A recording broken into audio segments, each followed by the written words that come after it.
Hey guys, Luna here, and welcome back to Friendsim 2. It's been a while since Volume 12 and a Technicolor Heart has been released, but Volume 13 is now formally existing. So, let's just quickly go into the content warnings. Obviously, there's content warning for violence, death, discussion, imperial/colonialism, language, and suggestive themes. And specifically for Volume 13, depiction and discussion of death, depiction of minor body horror, being stalked/hunted, discussions of genocide, depictions of blood, and depictions of violence. So that's obviously a thing to keep in mind. But let us actually just continue, and with this I'm going to be starting with the salvation ending. I feel like that would be the most interesting, so continue to the next volume.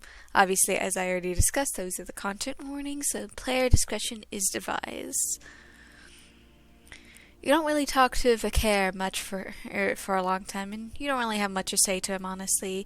He seems so utterly content with the way things are. It's actually pretty unnerving to think about. So maybe casual conversation isn't really a thing you need to engage in. Say, friend, you've been awfully quiet the last little while, haven't you? Something on your mind? No, it's not that. It's just that you're feeling pretty tired in general. You've been back for 6 night cycles and you're worn out. Everything just keeps piling up and you're not feeling like you're any closer to even understanding how to get home. Home, you say? That's like your hive, then. Looks like you said another thing out loud that you didn't mean to. You don't even care. Okay, it's sure, like your hive. That's definitely a thing you have. I always say that hive is where the people around you have your back. Honestly, pretty fair. That's really affirmative coming from him. Kind of reminds you of what Marcy was saying about the other Rustblood pilots. You never told me you had another pilot, friend. What unit are they with? You don't know what unit she was with. You mean is. You don't just leave this assignment. Sure, that's exactly what he said. You would normally use this as a chance to try and sell Vicaire on the belly of getting the heck away from Materia, but honestly, it's just clear that he doesn't want to leave, and you can't keep doing this. Well, no worries, my friend. We'll have you back on Alternia in no time. Although you might want to buckle in, we're about to hit the atmosphere. Your clown friend was very specific about coming in fast. Wait, what? Oh, no worries, friend. Just a good old-fashioned hard landing. What? That sounds a lot like more than a bit of a problem. Not at all, friend. I've got the best training in the Empire when it comes to this kind of thing. Just buckle in and keep your hands and arms inside the vehicle at all times. He chuckles. Bit of transport squad humor there. But you really should buckle up if you want to avoid dying, friend. You sit down in your seat and strap yourself in as tightly as you can, holding onto the handle on the side tightly as Vicaire grits his teeth and struggles with the controls. Is he absolutely sure this is going to be okay? Vicaire turns and smiles at you. No worries, friend. Been through worse. Once skipped through the aftermath of a bombing run to get some of our folks out of the trenches. Only one survivor, but oh well, at least she got out okay. One survivor? Vicaire shrugs and adjusts some of the various switches and dials that they're all over his cockpit. I'm kind of curious on who that survivor was. You cut in through the cloud layer and the planet suddenly snaps into view below you. It looks like you're actually out over the ocean. A part of Materia you have extremely mixed feelings about in general. But at least Vicaire seems to know what he's doing. He doesn't even break a sweat as he brings the ship down into a shaky glide, sweeping in lower and lower toward the shoreline. We'll set down up ahead here and can check on the ship. Sometimes takes a little bit of a beating from this kind of thing. You feel like you should be panicking a lot more than you are. That's kind of your whole thing. Except, maybe not anymore? You're just feeling so emotionally flat lately, so completely burnt out on everything. So ready to be done with all this and go home. So you just sit quietly and watch the planet get closer and closer. And then you're there. The landing itself is surprisingly gentle. Reminds you of a slightly bumpy landing on an airline. The mundanity of it all, of it is almost shocking. If that were an emotion you were able to actually feel anymore. You unbuckle yourself and step out of the co-pilot's seat, stretching your legs eagerly. Vaquer is right behind you, flipping his visor up and pulling down his mask. Well, friend, we're safely on the ground. Time for us to get this old thing checked and prepped for departure. You might want to do whatever business you've got and hurry on back. You see him glance over at the readout on the console. Something's flashing red, and his face shifts slightly. He's nervous. This man, who guided the transport down through a hard atmospheric re-entry as if it was nothing, is nervous. So, is something wrong? Oh, well, it's nothing big, just... He's visibly sweating. What's wrong? Well, see, truth is, we've landed ourselves in an Imperial exclusion zone. That sounds potentially bad. Vaquero nods frantically. More than potentially, my friend. We get found in here, we're dead. Oh, no. But what's here that's so dangerous that they would want to do that? Hard to say, but it's better we don't know. I'm going to get this thing up so we can head right back the way we came over the ocean. Get you where you need to go and all. Okay, that sounds pretty good to you. Thing is, you just got this problem where you can't really stop yourself from just getting into stuff. You need to stretch your legs and walk it out a bit. That's... Friend, I'll be blunt. That's a terrible idea. And yet... Vaquer shakes his head. Suppose there's no stopping you from popping out onto the beach for a bit of a walk around. Just keep it close. I'm not planning on hanging around once I get this thing ready to go. You step out of the ship and onto a wide purple-pink expanse of sand and rocks punctuated by sand dunes and various rock formations that jut up and reach toward the sky. There's something oddly foreboding about it all. You're not sure exactly why. It's nice enough. For once, no one's trying to kill you, which is definitely good. There's no blood or dead bodies. There's no reminders of constant existential or of horror of the empires here. No drones, no military, nothing other than the sand and the sea and the sky. Honestly, you're not sure what makes this an exclusion zone in the first place. Maybe the ocean has some connection to sea dwellers? Are they protected on Terrania or something? The fuchsia bloods. All in all, there's nothing around that makes you or your weird danger senses make any sense.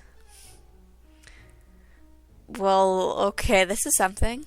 Off in the distance, you can see a massive structure rising up to touch the sky. It looks like, honestly, the first thing that comes to mind is a sea castle, right, larger than life. Some kind of castle or fortress or palace. Maybe this is why this is an exclusive zone. Surely this is where some kind of high blood lives. Somewhere deep inside, your fainter senses are going off, but they're accompanied by your danger senses. And you're pretty sure you should start listening to those more? As you stand there gawking, you notice a figure moving in amongst the sand dunes. As they draw closer, you suddenly recognize who this is. It's Amelie. You're sure of it. The silhouette of her horns and that outfit that she always has on her are enough for you to pick her out even before she approaches. It doesn't look like she sees you yet, and you're wondering if you should head over there and see what's going on. Then again, you're not supposed to be running around right now. You're supposed to be staying out of sight and waiting for the ship to get fixed. Let's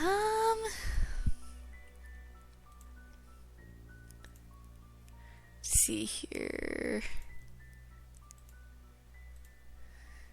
Yeah, I'll go here, I guess. I guess I'll head over to her. I had liked her meal. You start moving out from around the dunes that conceal you from view, walking slowly to your meal. It looks like she's noticed you, but she doesn't seem to react very strongly. She just lifts her head, then looks back down at the beach. You rush over to where she's standing, like your little feet leaving small tracks behind you in the damp sand. It's you. Huh. Nice voice, not what I was expecting. This is the part where you usually cheerful introduce yourself and start explain the whole situation, except that you haven't exactly been feeling the most positive lately. It seems like the closer you get to your final goal, the harder things become. The more everything feels like it's slipping through your fingers. What are you doing here? This is an exclusion zone. Huh. The voice feels off. I don't know if I like it or not, but like It's mostly fitting. I feel like there's like this shallow kind of hollowness, kind of like echoiness to the voice that I'm not sure that I'm liking. Oh, yeah, you already knew that. So, what are you doing here? Ramil shrugs and looks away, off toward the tower in the distance. Never mind. I should go. Wait, you decide that now is actually the best time to explain things. You got a way off the planet. You got a way that she can get away from everything. A way that she can be safe. You're used to the mixed bag of reactions to the speech, but Ramil actually looks genuinely excited. Oh? You know a way to escape the Empire. I do love the accent. The accent's great. Well, yeah, that was definitely implied. Oh, good. You need to come with me. I have someone you should meet. For a moment, you feel like you should turn back to go back to the ship and just wait until it's fixed to actually listen for once. But something inside you already made that fateful choice, and now you're in it for the duration. So you ferry out Ramil along the beach toward the tower in the distance. It's a walk shared in silence as the looming shadow above grows deeper and deeper. You enter through a massive gate and onto the grand hall that stretches up to a staircase at the far end. This looks gorgeous, honestly. I love the art here. That's so good. Its opulence reminds you of a castle back on Earth, but done up in strangely organic styles that so many alternative structures. You need to be very careful in here. The mistress of this place, you need to show her proper respect. Yeah, you can do that, but before you can go meet her, is Mel doing okay? Am I doing okay? She laughs and shakes her head. What a strange question to ask. It's just that that a lot of your old friends weren't exactly thrilled to see you back on account of the whole abandoning them for sweeps thing. Oh, well, you and I were hardly friends. More like, business partners. Sometimes an arrangement does not work. It is the way of things after all. You didn't really think of it like that, but she does make a good point. Okay, cool. So what about the woman who runs this place? She must be pretty important. High blood, obviously. Maybe a Violet? This seems like kind of the ostentatious environment they're enjoying. Not exactly. Come with me. I forgot if the MSPR actually knows about fuchsia bloods or not. Mia leads you up to the staircase and toward the back of the grand hall, then around the corridor and into a hallway. Like, the stained glass in these images, they look so good. And the back, oh, it's so gorgeous. But as you're walking, she stops. She freezes. Hold on. Wait. Wait, what is it? What's happening? She's here. She's awake. Okay, quick time events. What kind of quick time events? I'm gonna save. What? Who's awake? Grimly quickly grabs you and pulls you off to the side into a massive dining room. She hastily pulls you onto a long table draped with a tablecloth and tucks the two of you underneath. Interesting sort of setup. Be quiet. She's coming. From the hallway, you can hear the sound of the heavy footfalls. Someone's coming. You huddle next to Ramil, struggling to control the panic that's rising up inside of you. Wait, is that the sumo wrestler chick from the previous game? When you see the figure in the doorway, you almost break your cover and run to greet her. It's your old friend, Nikki. Except something's off about her. Something that looks both oddly familiar and fundamentally wrong. Yeah, it looks like she's wearing a mask or something that's covering her eyes. As she steps into the dining hall, it's not hard to see what it is. Half of her body looks like it's been augmented with various cybernetic enhancements or replacements. And the way she moves around the room reminds you of a wolf trying to sniff out her prey. Ramil puts a hand over your mouth, but you don't think you need to be reminded that it would be extremely bad if Nikki were to find you. You can barely control the shaking in your hands. You need to keep yourself in, stay in the blind spots.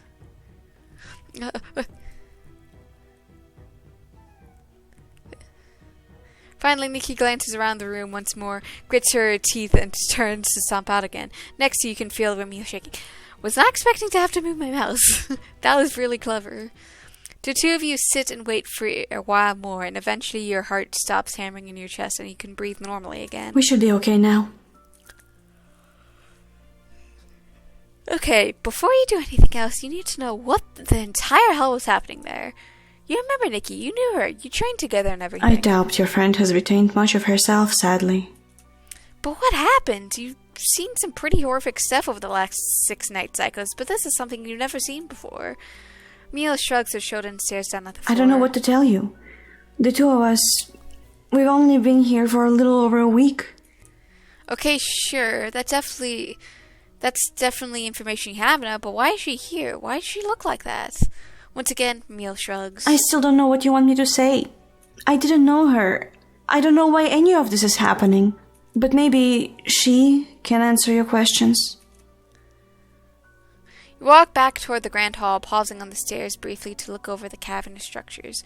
It's huge, and it feels impressively official, but there's something weirdly impersonal about it all. It's like everything here was designed to convey only the sense of imposing formality, but not to serve the needs of anyone in particular. Your chance to reflect on what this all might mean is cut short as Remiel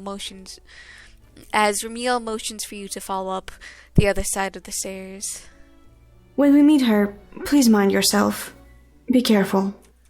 Oh, is this person dangerous? Mia shakes her head. No, not that. It's hard to explain. Mia leads you up another series of stairs and down a lengthy hallway that ends up at a massive door. On the other side of the door is one of the largest, most impressive bedrooms you've been in. Unlike the grand hall below, this room has a much more personal feel to it, as if someone actually lives here. Before you can fully take in your surroundings, you hear someone moving in from the nearby balcony. Who are you, and what are you doing here? You know, I like Tessera's voice definitely is fitting. Oh, shit, this is bad. Standing in front of you is a face you've only known from Imperial propaganda and her nightmarish chitter feed. I said, who are you, and what are you doing here? Tessera Tethris, the heiress to the entirety of Alternian Empire, and you're standing in her bedroom, and she's holding a very large, very sharp-looking trident. You don't have much time. You start out to reply, but Tessera takes a step closer to you. Give me one good reason I shouldn't kill you where you stand. I didn't even click an option for that. Your Majesty. I told you never to call me that! Tessera reels to stare at Emil. When she speaks again, her tone is different. I told you not to call me that. I'm sorry, Teresa. Treza. What the hell is happening? Treza turns back to you, but slower this time. Before she can ask who you are the third time, Remiel interrupts. This is an alien. The one that's been on the alert network. They say that they know a way out. A way off the planet. Something in Tessera's eyes lights up and shifts her weight back, planting her trident onto the ground. Is this true? You know of a way to leave? Of course, you've been working on the specifics, but you definitely have a plan and you're definitely working on it. Tessera examines you for a minute, and her face is impossible to read. And then, without warning, she reaches up and grabs a crown off her head, tossing it across the room to land on the corner.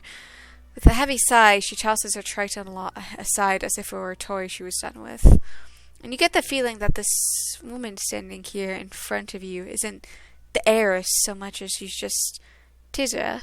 If that's true, then come with me. Tessera leads you and Remiel out onto the large balcony overlooking the ocean. You didn't realize when you were climbing all those stairs just how high up you are. The entire scene has you a little bit awestruck. Tessera's looking at you like she notices. You're not used to our world, are you? You shake your head. You spent some time here a couple sleeps ago, but you were mostly hanging out in a couple specific places. You never saw anything like this. It's impressive, isn't it? You nod enthusiastically. You're still trying to sort out why she's talking to you so casually, but you figure a little bit of positivity can't hurt. It's a prison. An opulent prison of shining glass with gilded walls, but a prison all the same. Interesting. That's an locked image. She stares out on the water, frowning. Remily, can you give us a moment? Emil nods quietly and fades back into the bedroom, leaving you and Tizera standing alone together on the balcony. There's something about Tizera that strikes you as being oddly familiar, like someone you met on another life once in a dream of a dream, and a memory of someone who lived her life under a shadow. I suppose you have questions. Yeah, you do. You shake your head as if it's to clear out all the fog you can feel forming over your minds.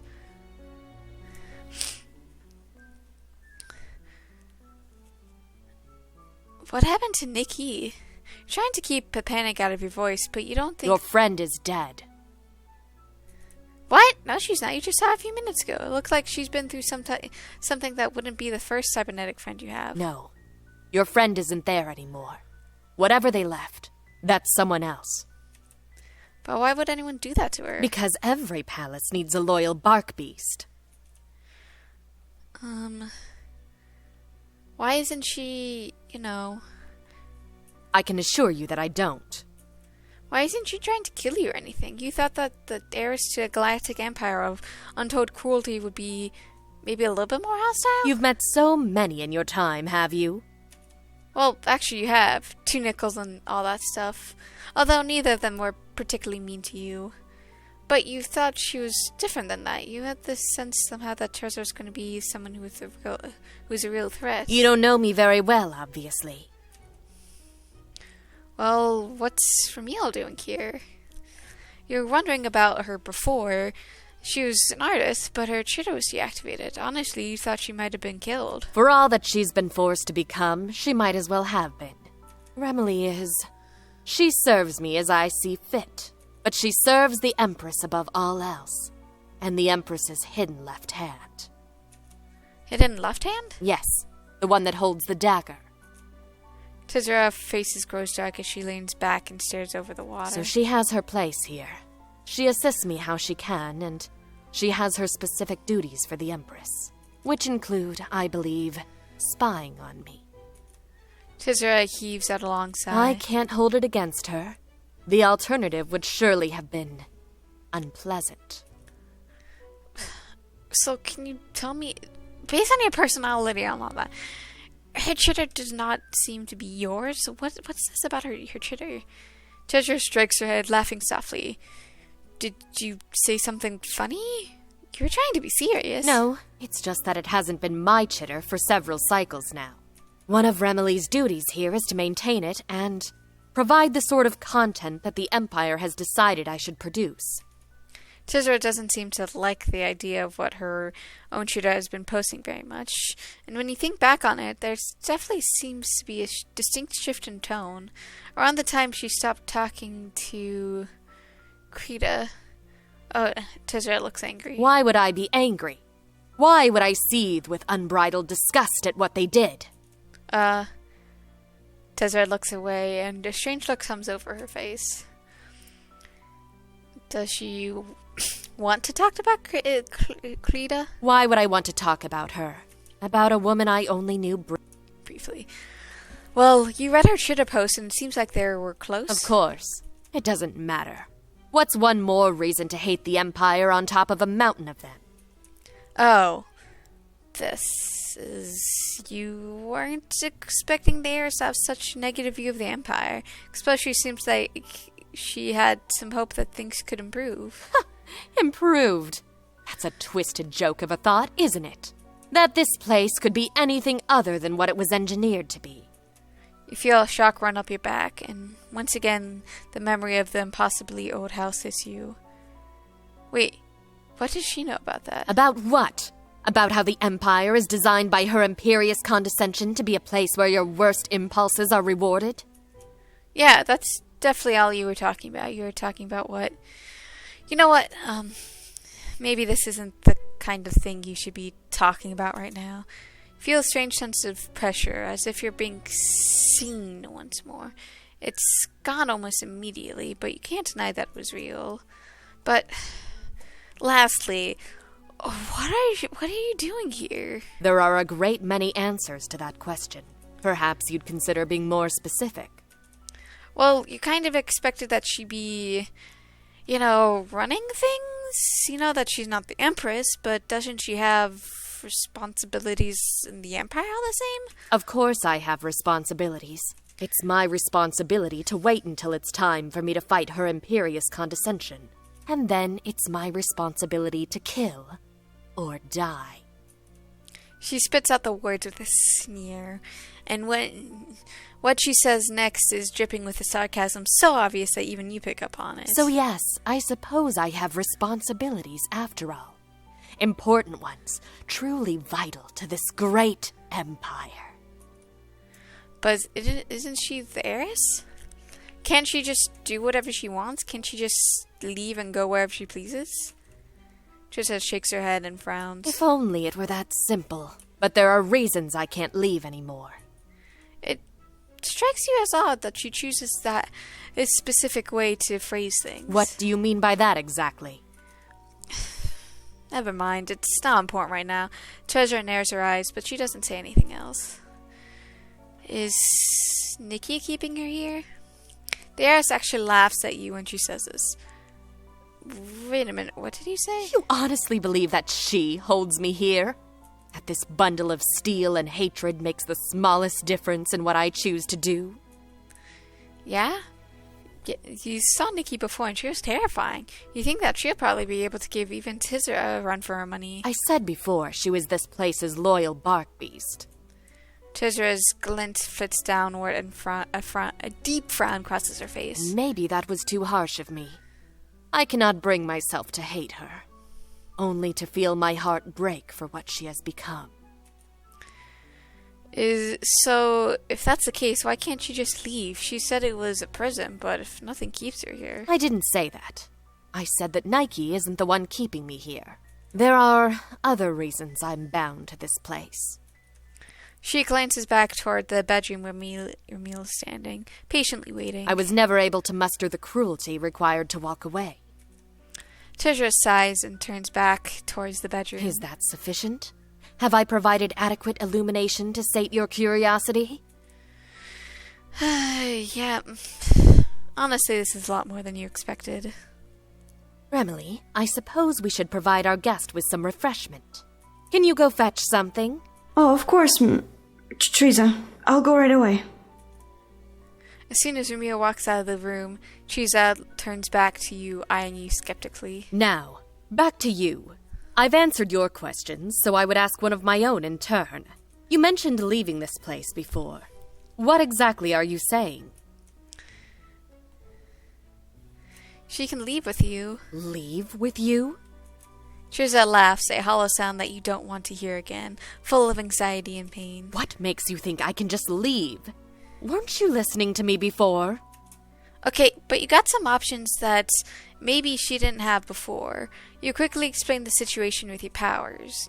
Trisa looks at you thoughtfully. It's intriguing, but there's more to this than meets the eye. If I leave, then the horrors it would unleash on the people of this planet. You realize in an instant what she's talking about. Glub glub glub. The manifestation of the cosmic core that always lies just beneath this world. You know more than you're saying, don't you? You've seen him too, haven't you? A chill down your back. The house on the hill, the man who lives inside, a feeling of someone looking over your shoulder again. In my dreams. That's when I see him. He just won't let you leave. How does she know that? It doesn't matter. Even if I could, I can't run away. I can't leave all these people behind. As you're talking to Trizia, you hear something in the distance. The sound of one of Valterian's atmospheric transports. Shit, did Valkyria leave without you? But no, you see Trizia's face briefly turn to the mask of sheer panic. We need to get you out of sight. Wait a minute, what's going on? He's coming! Who's coming? The Imperator. We don't have time for this. Get in the closet! You're shuffled unceremoniously into the closet in the side of the room. Something about this gives you a weird sense of déjà vu, as if you've been in a similar position in the past. But something about this feels so much worse, so much more real. Your Majesty, he's here. This time Tezra doesn't correct Ramil's use of her title. You hear her walking over to the corner in the room to retrieve her trident. I know. I saw a ship coming in. Just stay quiet and don't say anything. You hear someone coming up the staircase closely behind Emil. My dear heiress, I hope that you're decent. We have to talk. Interesting, another Gallagher. Through the slots of the closet, you have a squint to make out the figure standing opposite Trisha, the one who she called the Imperator. He's tall, with the air of someone who spent most of his life in the military.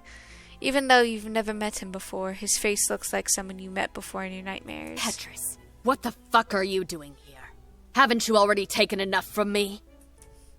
Petrus laughed slowly. Oh? Are we on first-name basis now, my dear heiress? Please. You knew exactly what you were risking before you attempted that ridiculous stunt. Besides, that isn't even why I'm here. Not exactly. Then again, what the fuck are you doing here? I'm here to inform you that you are to begin to prepare for your upcoming proving. I thought it best that I come in person so as to impress upon you the seriousness of this situation. Trisha's face goes pale and she shakes her head, rocking back on her heels. Bullshit. Proving isn't until 15 sweeps. I'm just now 12. The Imperator chuckles as if she just told him a particularly stupid joke. I believe it's within the rights of her imperious condescension to make some modifications, don't you? Fuck you, I'm not ready yet! Be that as it may, you have the next 2 periges to get ready. This will give our Empress the time she requires to return from her latest conquest. Tizra grits her teeth and shifts forward again, leaning her weight on the trident. And what if I don't want to do that? You're intimately familiar with what happened the last time you showed this kind of open defiance, Your Majesty. You know what? Fuck you. What can you do to me that you haven't already done? You want to hurt me? To kill me? Fuck you. Do it. What'll your precious Empress think then? The Imperator doesn't answer right away, but you can make out the smile playing along his face. Your implication is correct, of course. I cannot do anything to you. But there is nothing stopping me from skinning her alive. He gestures toward Ramil, who flinches and draws back. You can see the change on Tercer's face even from your hiding spots. You fucking... She shifts again, her mouth tense like the spring of a gun's hammer, ready to fire. And then Imperator sees it, and he doesn't care. Your Majesty, I believe that we have another matter to attend to today. No one says anything, and you feel the tension in the room. Fuck.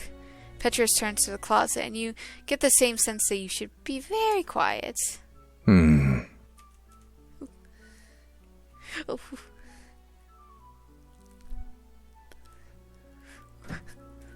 I tried. The closet door is thrown open. There's a front of you that is High Imperator, the man that Trisha calls the left hand of the Empress. Well, don't hide yourself in there. Come out. You shuffle out of the closet as if you're in a trance, pushing past the door frame and into the room. Out the corner of your eye, you catch a sight from me lowering her head and moving back away from you. What's your name?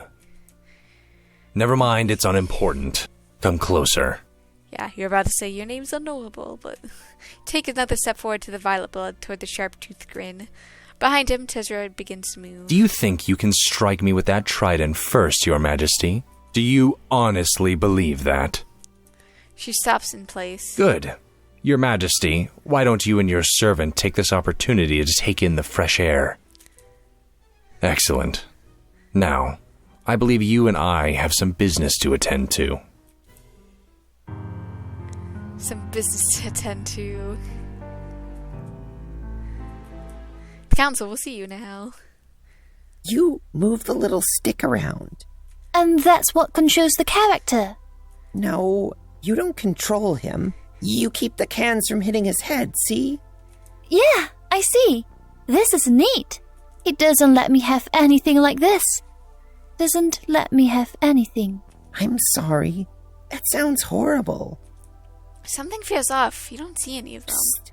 I can hear you, you know. Who are you talking to? Oh, it's, what's his face from the Lime Blood that was able to predict the future, and, what's the Rust Blood, with the wings? I'm forgetting their names. Don't worry about it. Just an old friend. One I expect we'll be seeing very soon. Well, that made me lose the game. We should stop playing anyway. He's going to wonder where you went. I hate him so much. He's not even my real Ulysses. And you need to get back before she gets worried.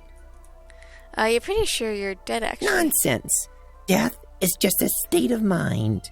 My young friend here can send you right back. Do I have to? I wanted to keep playing. Later. Remember what we talked about before? I know. Preserving the sense of narrative investment is critical to ensuring a positive outcome. That's right. Fine.